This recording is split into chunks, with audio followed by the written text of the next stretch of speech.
Coach Robeson, he said to me, direct quote, and I said this to you before, future coaching superstar. So what do you think kind of quantifies that sentiment? Why is he saying that?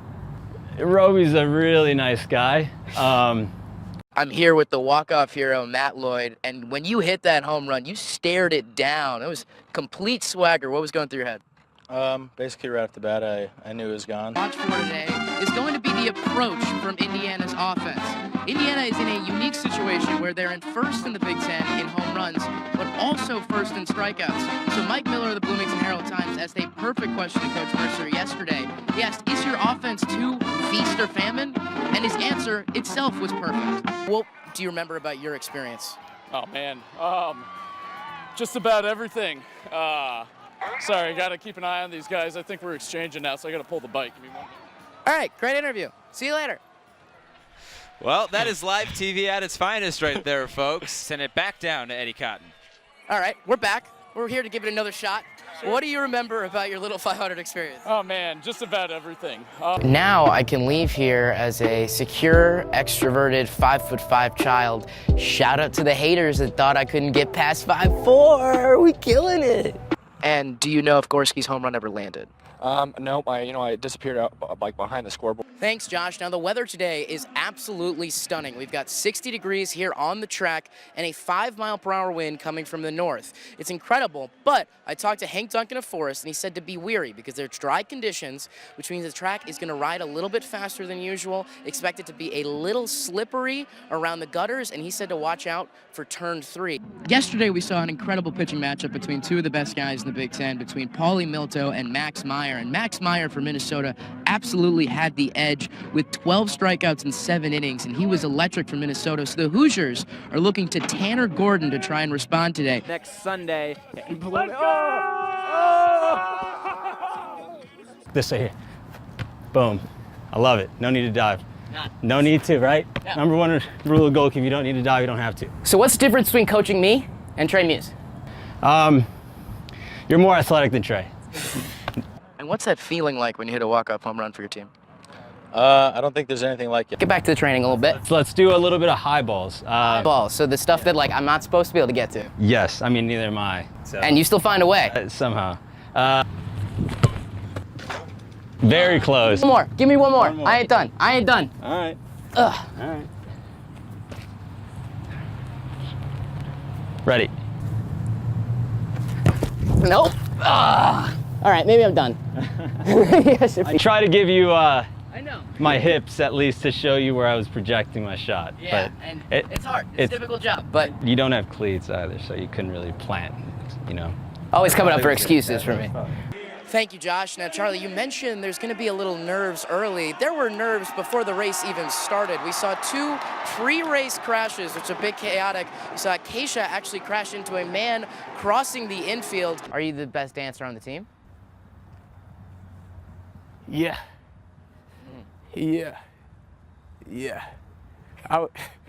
hands down. We got some robots on this team. This team has a lot of robots. Like who? Who are we calling out? Frankie. Frankie cannot dance. Frankie cannot dance. Who else? I don't know, man. We have robots, but we're getting better. Okay. Regular season, it's a time to clean up all our mistakes. And then postseason play. Oh. Clean as dance. Oh, we are gonna. Oh my gosh, they're gonna sign us. Other things that I love doing. I love playing Settlers of Catan. It's a great game. I have nationals coming up in July, so that's very Nationals exciting. for Settlers of Catan? Yep, National Settlers of Catan. Oh my God, you are amazing. Guys, now Steve, what do you think of your performance that first pitch?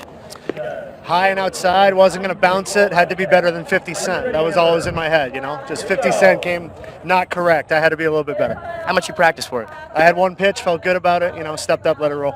Now you're here supporting Indiana baseball. What does it mean to be a part of a community like this in IU athletics? I think it's great.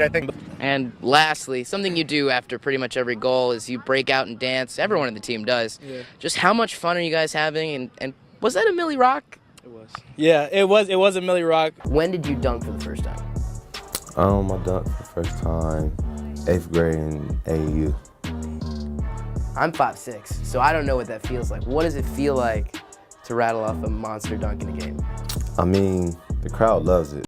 Low post feed for Williams. He's one-on-one with Juwan. He gets no help defensively, and it doesn't matter. Williams creates space, but his hook off the back iron, and Romeo Langford puts Nojel Eastern on the floor. And then on his way down the floor, he loses it out of bounds. But the entire crowd feels so bad for the broken ankles of Nojel Eastern. Oh, God.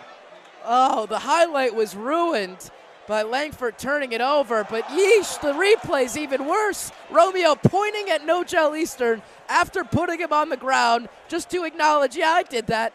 That was me. That was my actions. You ever get rickrolled? Rickrolled, you know, did you ever click on a YouTube video with this extremely intriguing headline that gets your hopes up and then you somehow find yourself watching a Rick Astley music video from 1987? Yeah, rickrolled. Everyone has had to listen to I'm Never Gonna Give You Up at least once.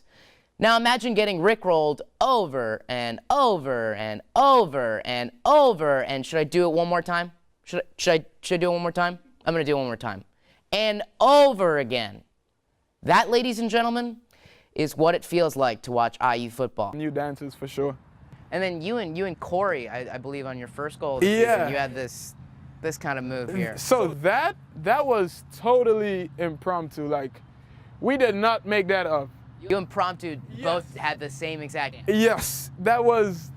I still look at that goal like we still laugh about it because we did not know what we were doing, but. It looked perfect, but we were hoping that's how it would look. So you mentioned Jack, and he's probably one of the more noticeable takeaways from everybody, and how impressive he's been. Did you see this coming? Like, did you know he would just be that good out there? We hoped. And Zach, you're a senior. This is your last race. What's going through your head? Definitely a lot is going through my head. I mean, I'm here with Indiana starting pitcher Tommy Summer, and another incredible performance today. 10 strikeouts after the 6 scoreless against Purdue. What is clicking for you right now? You know, I'm really just trying to get ahead in the count. What legacy do you want to leave here at the Little 500? I guess I'd like to be known as, you know, somebody who just tried to smile, tried to have fun, and really enjoy their time here. Nobody can ever take their time. And how helpful is it for you to look at the scoreboard and see 14 runs from your offense, knowing that they could always back you up? Oh, it's definitely refreshing.